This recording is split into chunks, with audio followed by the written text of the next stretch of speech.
तो straight of Hormuz अब खुल चुका है। क्या यह सच में स्थायी शांति की शुरुआत है या सिर्फ बड़ी राजनीतिक और सैन्य चालबाजी?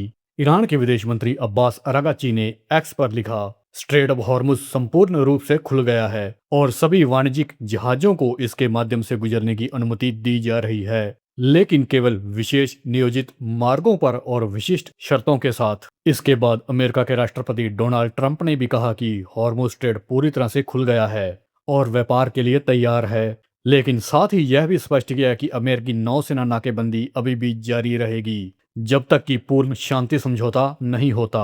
सबसे पहले यह समझना जरूरी है कि स्ट्रेट ऑफ हॉर्मुज का खुलना कोई स्थायी व्यवस्था नहीं बल्कि अस्थायी व्यवस्था है जो 10 दिन की सीज फायर के दौरान लागू है और जहाजों को एक पूर्व निर्धारित और सुरक्षित मार्ग का पालन करना होगा।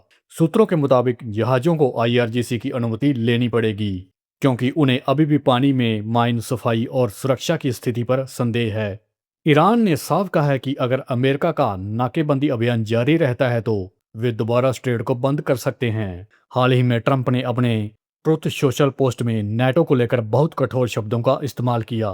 ट्रंप ने ट्रुथ सोशल पर लिखा, अब जब हॉर्मुज की स्थिति खत्म हो चुकी है तो नाटो ने मुझे कॉल किया कि क्या हमें मदद की जरूरत है और मैंने कहा दूर रहो, और अब वे सिर्फ अपने जहाजों में तेल भरने आए। वो जरूरत के समय बेकार थे, एक पेपर टाइगर। यानी ट्रंप ने नाटो को भी राजनीतिक दबाव में नाकाफी बताया। जिस तरह से नाटो ने मदद का ऑफर किया, जिससे लगता है कि नाटो स्ट्रेट ऑफ हॉर्मुज की सुरक्षा में भूमिका निभाना चाहता है, लेकिन ट्रंप ने यहाँ पर स्पष्ट कर दिया कि वे इसमें शामिल नहीं होंगे, सिवाय इसके कि नाटो सिर्फ अपना तेल लेने आए। यह नाटो पर एक कटाक्ष था। ट्रंप ने यहाँ नाटो सहयोगी देशों को कागजी शेर भी कहा और उन्हें कावर्ड्स भी बताया, यानी कायर, क्योंकि उन्होंने अमेरिका को ईरान के खिलाफ युद्ध में समर्थन नहीं दिया। इसका सीधा मतलब है ट्रंप संयुक्त प्रभाव का दावा नाटो के बिना कर रहे हैं। ट्रंप और नाटो के बीच बढ़ती कड़वाहट सिर्फ एक बयान नहीं, यह पूरे विश्व राजनीतिक में बड़े बदलाव की ओर इशारा कर रही है। ट्रंप ने कई मौकों पर कहा है कि वह अमेरिका को नाटो से हटाने पर विचार कर रहे हैं। ट्रंप को लगता है कि नाटो यूरोपीय देशों सहित पर्याप्त समर्थन नहीं दे रहा और ट्रंप का मानना है कि अमेरिका नाटो के बिना दुनिया जीत सकता है। इससे यह पता चलता है कि ट्रंप की नीति अलायंस बेस्ड सुरक्षा मॉडल को चुनौती दे रही है। एक तरफ ईरान का कहना है कि उन्होंने स्ट्रेट ऑफ हॉर्मुज को खोल दिया है, इसी बीच अमेरिका वेस्ट एशिया में अपने सैन्य बल, मिसाइल इंटरसेप्टर और लड़ाकू जेट्स तैनात करना बंद नहीं कर रहा।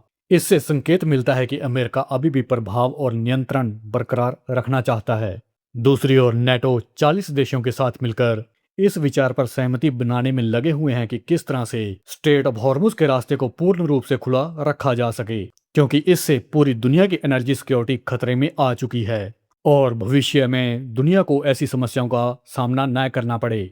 यह सभी घटनाएं मिलकर एक राजनीतिक और सैन्य संतुलन खेल का हिस्सा लगता है। यहाँ कोई पूर्ण शांति समझौता नहीं हुआ, पर दबाव और रणनीति जारी है। ईरान की तरफ से स्ट्रेट खोलने का बयान फिलहाल सीज फायर के तहत है और आईआरजीसी से जुड़ी शर्तों के साथ है। ट्रंप का नाटो पर हमला यह दिखाता है कि अमेरिका और उसके सहयोगियों के बीच राजनीतिक मतभेद बड़े हैं। अभी भी अमेरिका ने अपने सैन्य उपस्थिति, नाकेबंदी और दबाव प्रणाली को जारी रखा है, तो ये सब शांति का स्थायी संकेत नहीं बल्कि एक राजनीतिक और सामरिक रणनीति है जिससे दोनों पक्ष अपने हितों को मजबूत करना चाहते हैं। यहाँ पर पाकिस्तान मीडिएटर की भूमिका निभाता हुआ दिखाई दे रहा है। ट्रंप ने हाल ही में पाकिस्तान की ओर से किसी डिप्लोमेट को नहीं बल्कि पाकिस्तान के फील्ड मार्शल आसिम मुनीर को ईरान में शांति वार्ता के लिए भेजा है। जिस तरह से आसिम मुनीर अपनी आर्मी की ड्रेस में ईरान में उतरते हैं, उससे साफ इशारा मिलता है कि ट्रंप यहाँ पर अब ईरान के किसी डिप्लोमेट से नहीं बल्कि सीधा आईआरजीसी से बात करना चाहते हैं।